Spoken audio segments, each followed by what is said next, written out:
Why did I buy this machine behind me? I'm gonna break it down for you right now in this video so that if you're looking for a track steer, you can understand why I made this decision.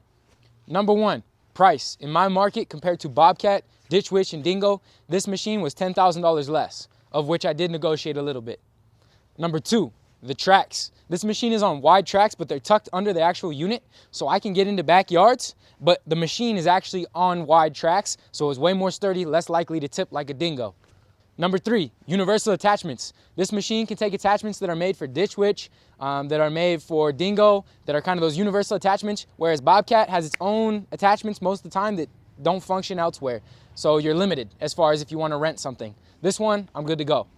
Number three, finance. They offered me 2.5%, zero money down, 72 months, and that just made complete sense for my business because it saves me thousands of dollars a week and only costs me about $800 a month.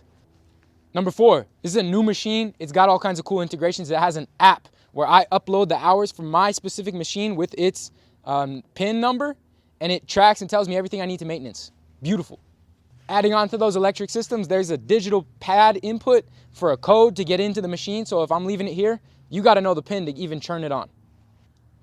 And the last reason, the engine and the power of this machine, it can lift 1,000 pounds, which is pretty standard, but pretty good across all the machines for the price that I paid. And so I really love it. Kubota has been treating me well.